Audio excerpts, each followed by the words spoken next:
welcome again to Above the Law, the RuneScape story podcast. I'm Mod Osborne, Senior Narrative Designer, and I've got with me Mod Raven in the hot seat. Again. Surprise! Welcome again. He's fresh off the Battle of Lumbridge. That's, I think, finishing now?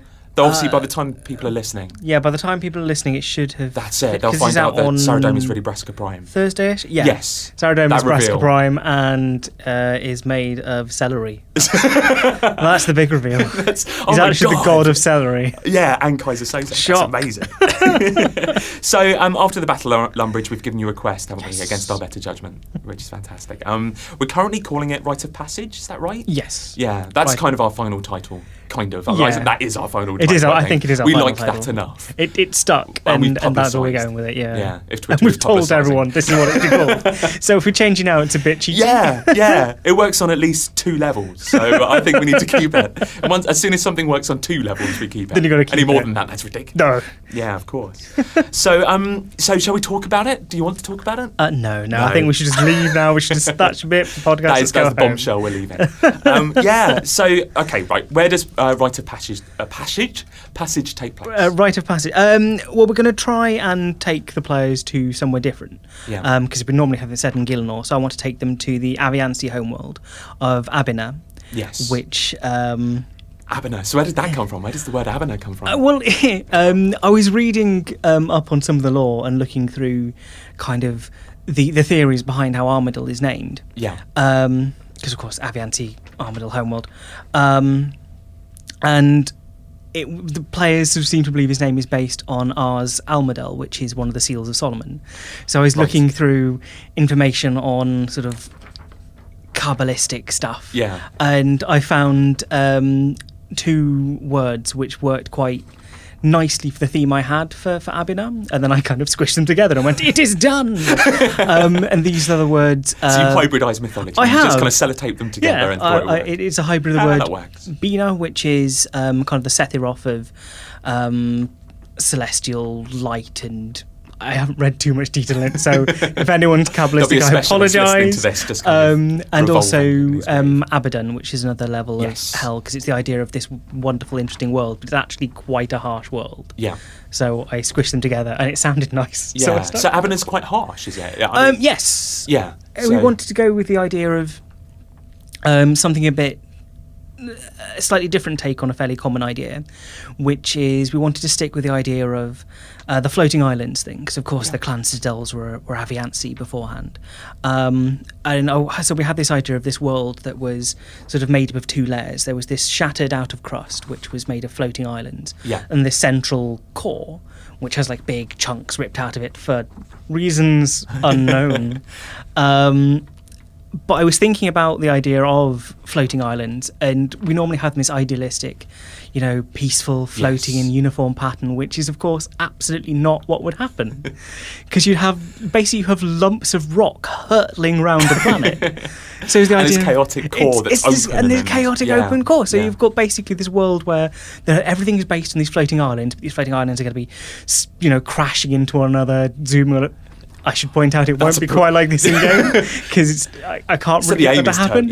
But there are certainly the idea that it's not this idealistic view of floating islands, but instead chaos and destruction and people living basically from day to day, expecting their entire people destroyed. Well, it was their home. Yeah. They grew up there, evolved there, I assume. That's it. That was certainly my thinking as well. Yeah. I mean, you can tell from Armadyl that most of his followers are Aviansie. He's kind of got this community. He's got got his bros. Yeah. And he sticks with them. So maybe they haven't been far. They haven't travelled too far away from their world. And it makes sense that people with wings. Well, it makes sense that Aviansie would evolve in a world where you kind of need to fly. Yes, absolutely. So what's the kind of player objective in the quest? What do I do? We have this idea of, and I'm trying not to go into too much detail here, but obviously the name gives some of it away, which is the player will be helping to participate in the Aviansie Rite of Passage, which, without saying too much about it, is theming on the idea of this world where everything is difficult, life is chaotic, and we have the idea that the Aviansie Islands don't actually have much water, So they have to collect the water, and of course the water comes from this central core. So the Rite of Passage is the young Aviansie proving themselves worthy to the village by going and collecting some of this water. Yeah. So the player will be mostly doing that. There's obviously a lot more going along the sides of it, but in the loosest of detail, this is the current plan. Gotcha. So it's go to gather a bucket of water. It's going to be a little bit more interesting. I'm simplifying it a little bit there, aren't I? Just a I shouldn't do that. It'll become the bucket of water quest. Yes. It's like 1/3 of Cook's assistant. Basically, we thought that was the most important thing. It's just a bucket. Buckets need to be filled with water. Job done. So that's it. So you're kind of. I like this idea of navigating a turbulent world to complete this age-old, ancient rite of passage that other Hawkmen and other things have done before. No, I think that's really kind of mythic. I like it. And what can the player expect to be doing in the quest? Obviously, there is the Rite of Passage. Can you tell us any more about kind of just that core gameplay? There are some things that, and I will preface this with, we haven't actually prototyped these or tested these yet, so something could go horribly wrong. But the current plan is to have the players traversing these islands. I'm trying to work in a way of, I want to say flying, but it's not really flying, so don't get your hopes up. You're not going to be zooming around a three-dimensional plane. Yes. It'll be specific to this area. Yeah. But be able to navigate in a much more kind of free-form pattern. Yeah. I don't want this quest to be very kind of A to B. I want it to be A, where one of these different letters C. I realised one of these different letters C. There is only one letter if we're going by the alphabet, but assume we have different versions of B, B1, B2, B74. That's perfect analogy. I can't find anything wrong with that. Yeah, so I see what you mean. So, I mean, we've obviously got a lot of linear quests, from A to B. And so it's the sense of exploration, perhaps taking a different path from another person. I want players to, because it's the first time coming to this new land, and I want players to feel like they're exploring, they're getting, setting out on their own.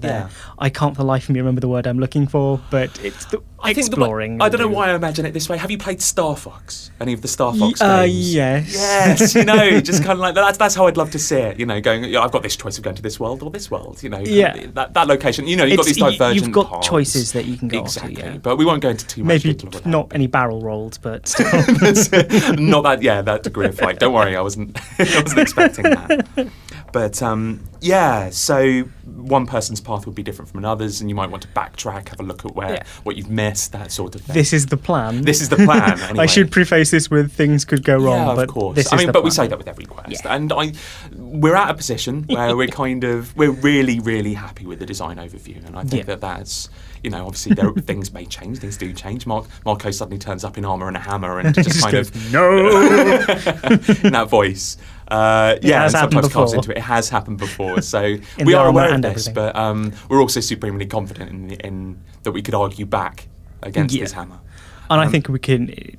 I'm confident we can do it as well. Yeah. And if not, then we'll do a podcast in the future to tell you how things change. I'm sorry.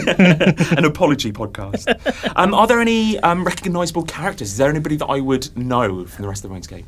Yes, we're hoping to use Linza. Yeah. So you'll know Linza. She's one of the signature heroes. She's the crafting signature hero. There's a reason why, but I don't want to spoil it.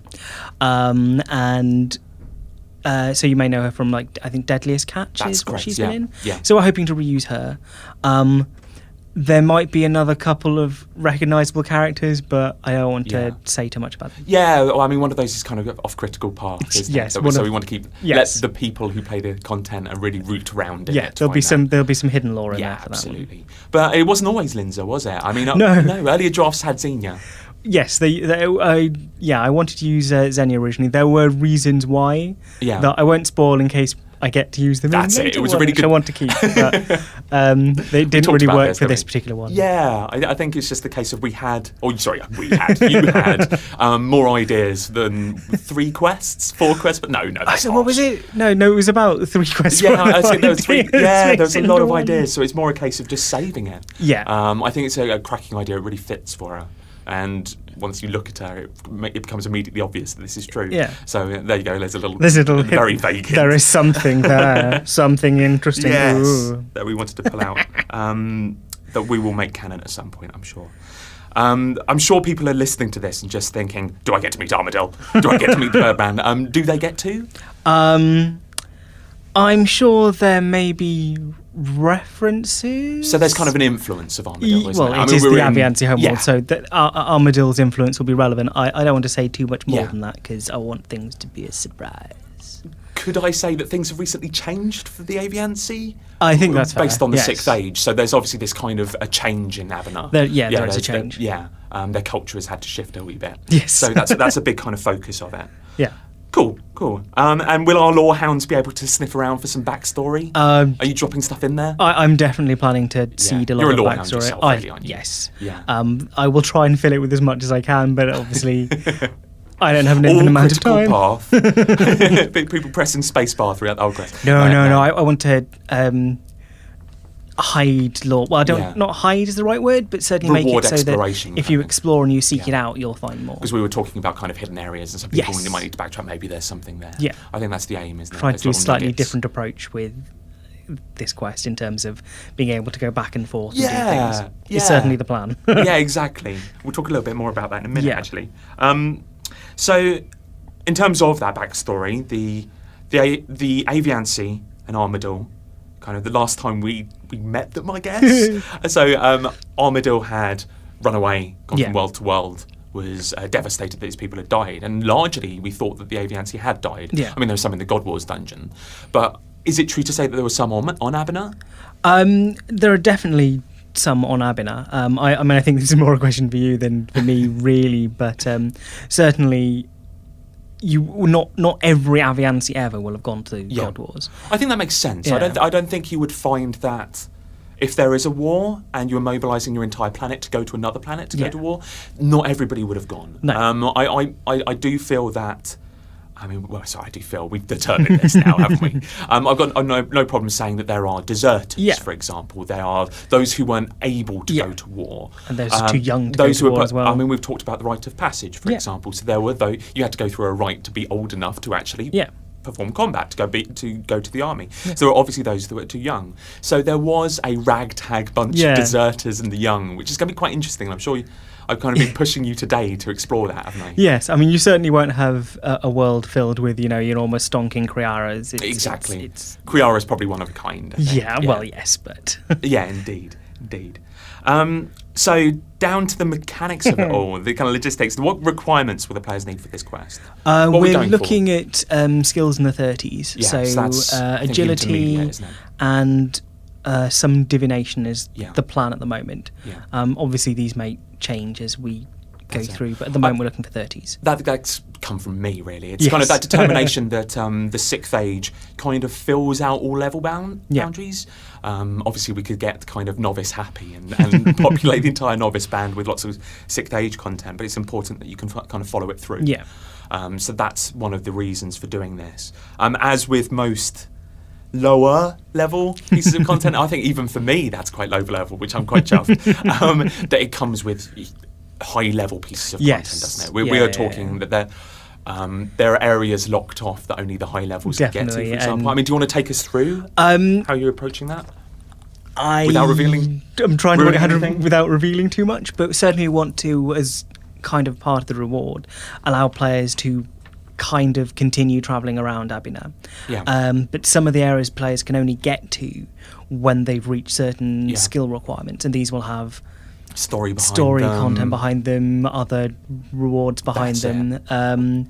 And there might be something special we're planning for level 80s, I think it was we were looking at. Yeah, that's it. Numbers may change. That we would certainly like to do. Whether or not we can is another matter. Yeah, we've kind of looked at two bands, haven't we? There's one that's kind of, 40 to 80. Yeah. We've got a little bit of kind of post-quest content in there, so that once you finish the quest, you can kind of progress into this content stuff. But there's also beyond that. Yeah. We've got the real high levels. Yes. I think that's safe to say. Will there be combat scaling? Yeah, this is a question I'm interested in because of Death of Chivalry. Obviously, it worked. It did work.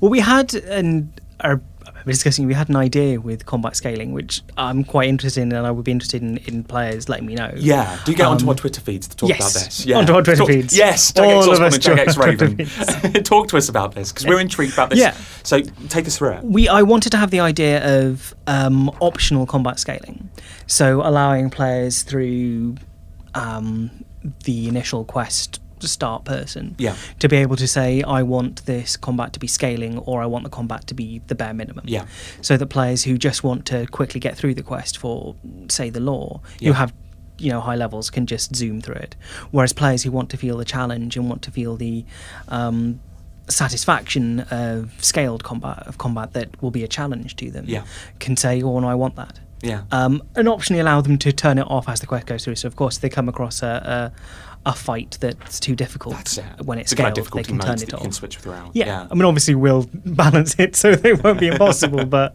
the intention is to allow players to look at this. There is I don't particularly want to offer a reward for doing it hard level. I want to see if the reward is being able to feel that challenge of doing it. I would be interested if this is something people want, isn't it? Yeah, because if we did a kind of optional combat scaling for the quest, not after the quest, for the quest itself, it's going to be...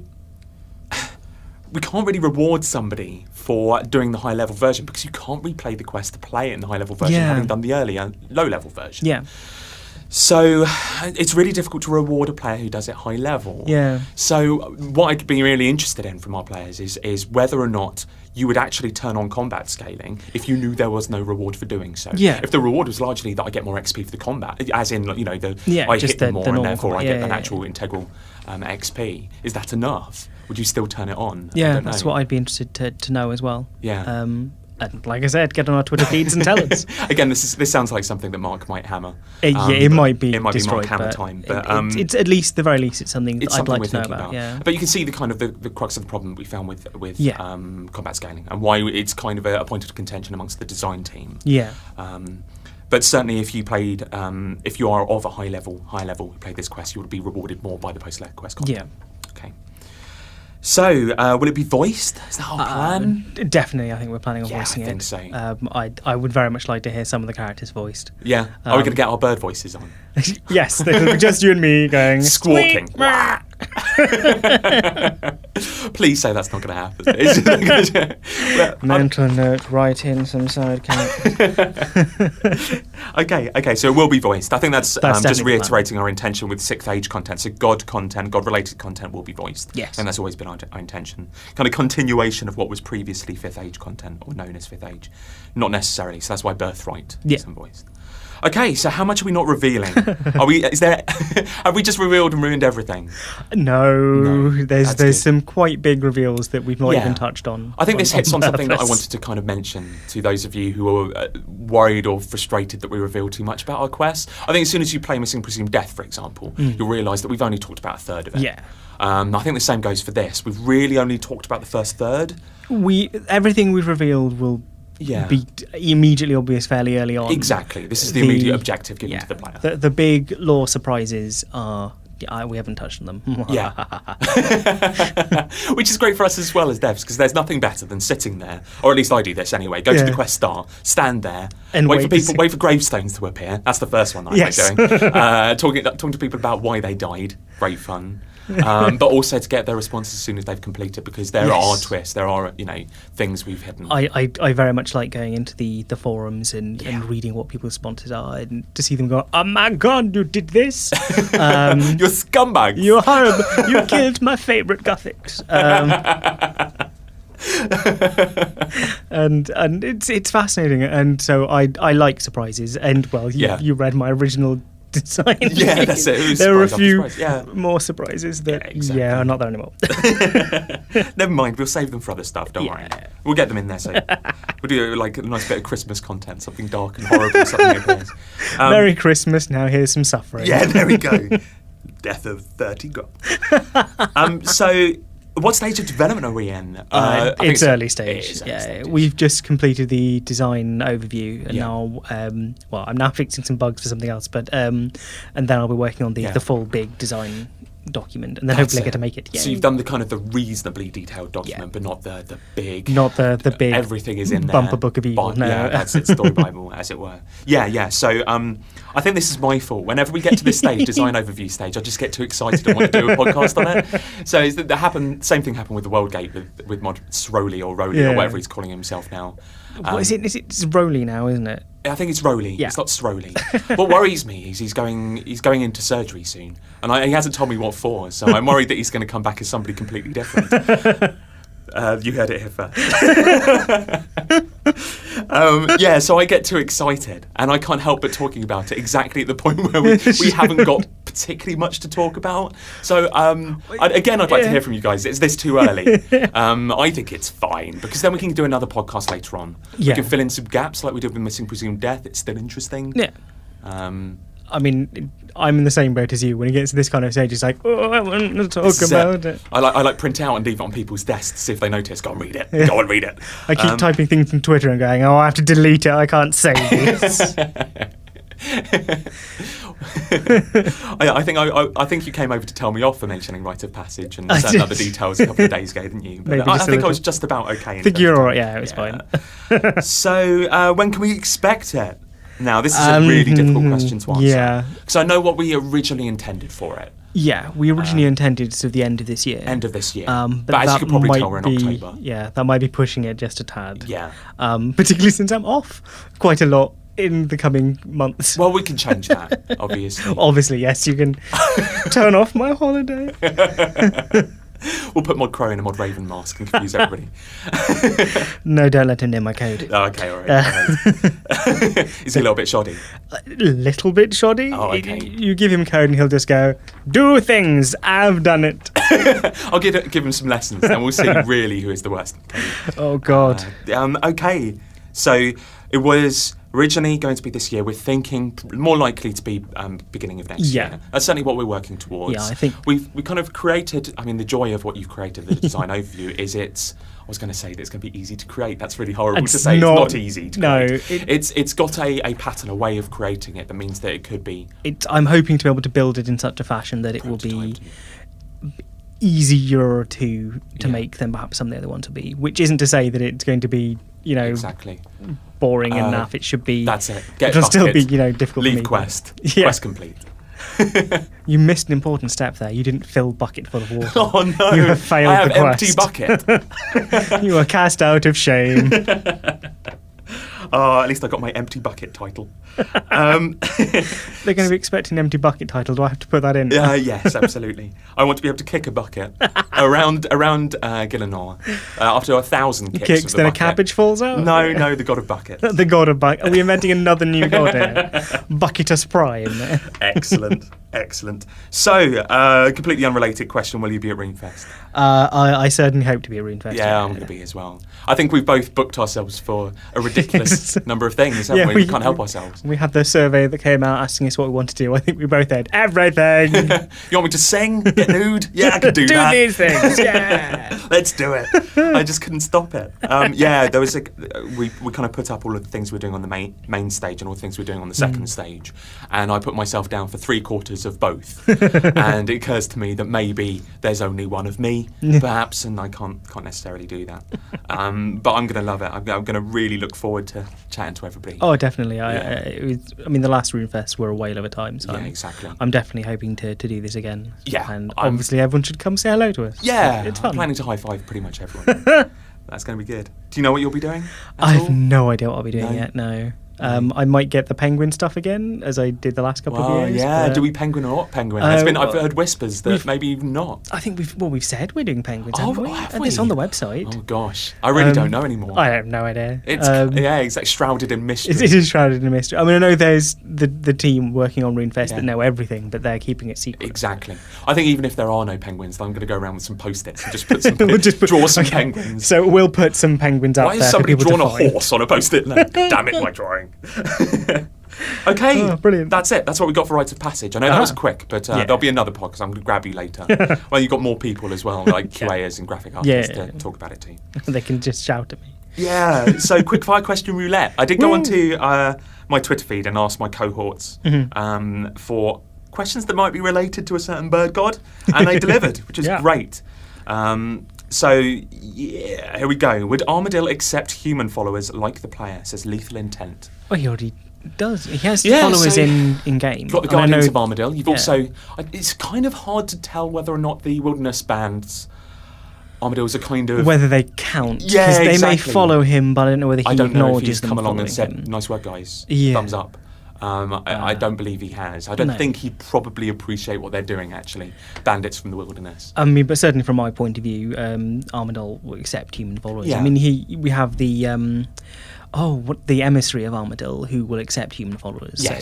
Yes. So absolutely, the player will be able to become a human follower. Yeah. Don't worry about that. I think this question has kind of come from Armadyl's followers. You look around in the God Wars dungeon, they've all got their plumage. So that's just mostly been because Armadyl has looked after his own and kind of made sure he could look after his own. So it hasn't like spread his wings to. I think he certainly has his favourites.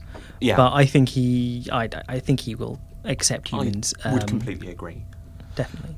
Do you see Armadyl as the weakest of the main gods, says Zoli Ben? I remember looking at this on the forums and it said, do you really see Armadyl? So I think I've probably mentioned that I saw Armadyl as kind of weak, which isn't true, certainly not for me. I mean, do you see him as weak? No, I see him as maybe a little naive. Yeah. I certainly see that because, of course, he wants everyone to work together and diplomacy and peace, and we all know that works wonderfully, particularly in a world with psychotic power-mad gods. Yeah. So you could see him in that kind of hippie aspect, couldn't you? Yeah, but I don't think he's weak by any stretch of the imagination. Not at all. I mean, if we're talking pure kind of combat strength, for example, if you plonked him down in a fight with almost any of the other gods, he would hold his own, if not beat. Yeah. So really quite strong.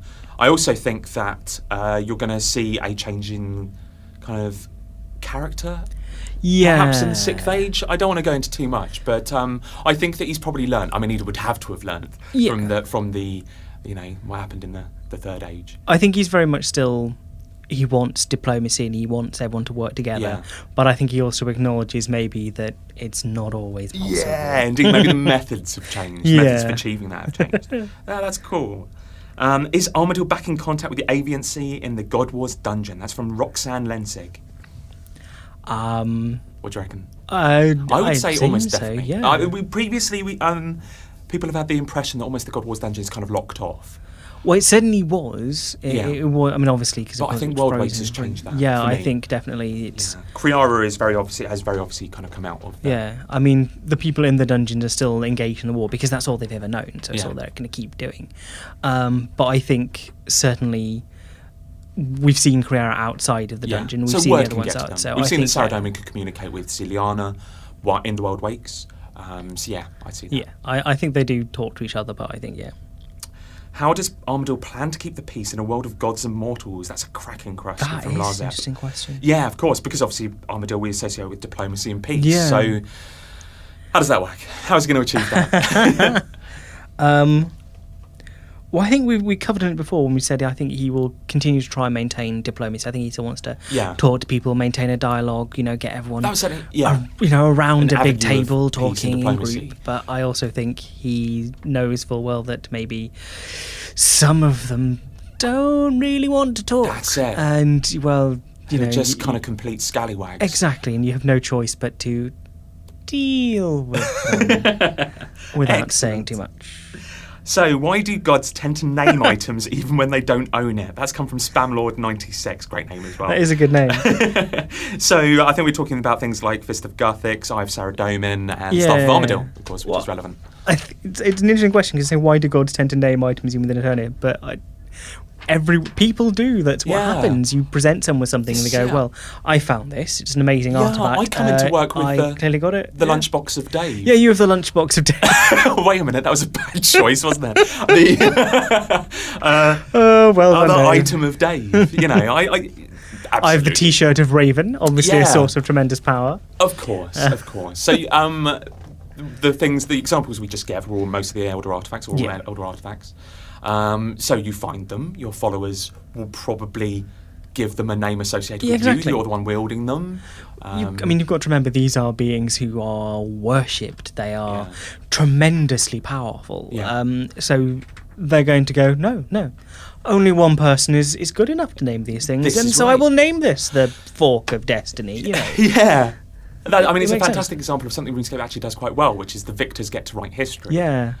So a lot of what you get in the world at the moment is very Saradominist view of the world, while you haven't got so much from Zaros, obviously from Guthics or the Elder Gods. Yeah. They haven't had as much influence on history, and I think we do that quite well. Yeah. Obviously, that leads us down into problems when we try to describe things, and people go, no, that's wrong. Saradomin believed this. And we say, yes, Saradomin believed that. Yeah. Or his followers believed that. But it might not be true. Yeah, obviously that gets us out of problems as well. But yes, the joy of world building. Yes. And coming on to legacy storyline. Right, so this has to come with some explanation. Are the views of the corporealist faction of Armadyl valid? Right, I've been told how to say this now. This is SWE1 or FSWE1 rather than FS1, which I've said wrong several times. Oh, okay. So going back to postbags here, this is pretty in-depth stuff. So corporealists believed that... Am I right in believing that it's the corporealist that believed that he was still in the world? I believe so, yeah. They believe sorry, I might have got this a bit wrong. I apologise if so. I might just go back to check my notes. Yes. But the corporealist believed that he was still in the world, but was the rain, was the sunlight. He kind of became part of the world. Balanced and just in the world, was potentially had a bit of Armadyl, so he almost broke himself apart. Yeah. In a sense, similar to how we're seeing with Guthics at the moment. Yeah, and to a less degree, Saren, I suppose, as well. Yes, I'd agree with that. Maybe even Teamican. So there's that. I think I've got this right. I might have got this 180 completely wrong, but the corporealists believed he was elsewhere as well. It's kind of triggering with me that might be wrong because the words don't seem right there. But anyway, so those that believed he was still in the world but had kind of separated himself, I think they're probably going to be proved wrong. Yeah. I don't mind saying that now. Yeah. And it's perfectly all right for a faction that, an Armadillian faction to believe that to have been true, but to have got that wrong. Sorry, I've just answered that question for you. It's fine. Just butted in. Fine by me. Will the World Gate be the main way to travel to other worlds? Asks Half Centaur. I think that's more of a you on that one. Oh, go on then. Yeah. So the World Gate was the method by which, we know from previous story that Guthics and Seren used the World Gate to bring in more kind of balanced maintenance races. But other gods use different methods. They didn't use the World Gate necessarily. So this is also true of the Sixth Age. The World Gate could potentially be ways of getting to other worlds. You could almost see it as a locked fairy ring, perhaps. But it's not going to be the only method we've got of going to other worlds. So don't feel that this will be the only method of going off-world, because obviously you've been off-world in RS, for example, anyway.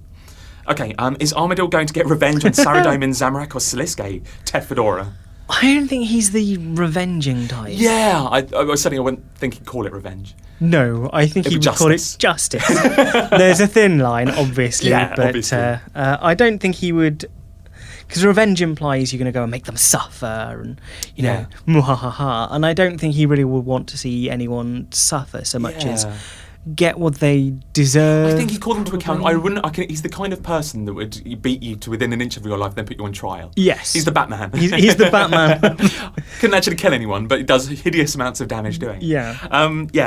For those of you wondering why he's against Saradomin, just read there's some God Wars journals that go into a bit of that. Yeah. Zamorak is obviously mass genocide there. Sliske killed Guthics, and Armadyl, I think, would probably have sided a little with Guthics, or shares some kind of beliefs with Guthics.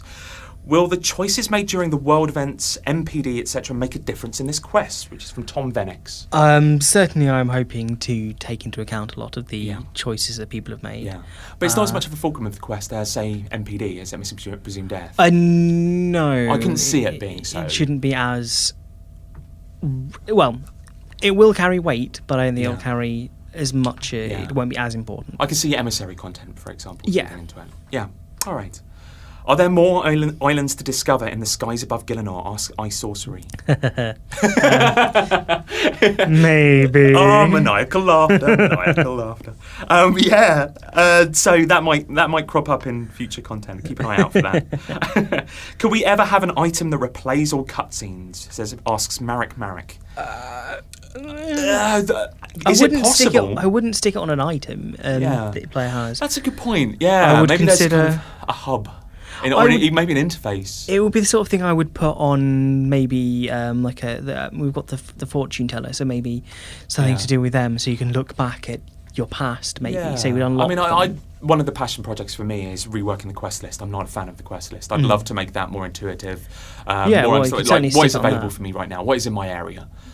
These are basic things that I can't really do at the moment. I can imagine it being part of that, maybe. It does depend largely on what you would consider to be a cutscene. Yeah. Because some things that we would consider cutscenes are integral to the quest and would be difficult, if not nigh impossible, to remove from them. Well, we've actually got two kinds of cutscenes. I don't mind talking about this. We've actually got what we call in-engine cutscenes, which are largely scripted in-game things, in-game dialogues between characters, largely. Maybe with some kind of flyovers, things like that. But we've also got something called a dot cutscene, which is the name of the file type, isn't it? Yes, or kind of. We don't use the dot cutscene file anymore for so it's been renamed. Other reasons, but we use that kind of format. Yeah. And those are your Battle of Lumbridge cutscenes, your big interactive cutscenes with the camera zooming all over the place. So those we could theoretically pull out and reuse. I say theoretically because it's not a small task. Yeah, because those are more cinematics, aren't they? So cinematics is probably a better way. Well, the other ones are more kind of taking where you are at the moment and playing out a play in front of you, isn't it? Yeah, something akin to that. Yeah, just without any interaction. I mean, replaying cutscenes. If we did all of them in one go, it would be a reasonably big task. But certainly replaying them is doable. I mean, by the time this comes out, it will be Thursday. I'm just checking. So should be a way to replay the Battle of Lumbridge cutscenes. Right. So we're doing it in this very separate part. You have the Skull of Fargazing or whatever. I can't remember its name now. That's really annoying. I can't remember. Remembrance. Skull of Remembrance. Yes. Oh, there's an ice cream van. Let's keep going. That's fine. I've got an urge for a 99 flake, but I'm going to keep going. So I think it's the Skull of Remembrance. Yeah. So we've got that ability in that, and just as a reveal, why not? The Missing Presumed Death also has an ability to replay cutscenes within that. So we kind of do it in isolated ways, but I would actually like to. I think I might go to my desk and do some core aims for being able to play those dot cutscenes, as we're calling them now. Okay, so that's all of the question roulette. Thank you very much, moderator. Quite right. Yeah, you're a star. I'll get you back probably in the space of a couple of weeks. Another couple of weeks? Yeah, that's how it normally works. Strangely enough, just to mention what we're doing next fortnight, you're not there. No, I'm not. You're not there. This is crazy. We're calling it The Joy of Zaros, until somebody tells us off. We got Mod Jack, who's a newbie to our podcast, going to come join us. Yeah. Mod Timbo and Mod Sarah. So Mod Jack is one of our designers. And for those of you who are just waiting with bated breath for the Chaos Elemental, I know there must be one of you out there. Here we go. An anagram or email will wait for you as you play with death. PM her name for hidden treat. So again, an anagram or email will wait for you as you play with death. PM her name for hidden treat. So thank you very much for joining us. I hope you'll join us 2 weeks' time for the Joy of Zaros. Thank you very much. Farewell.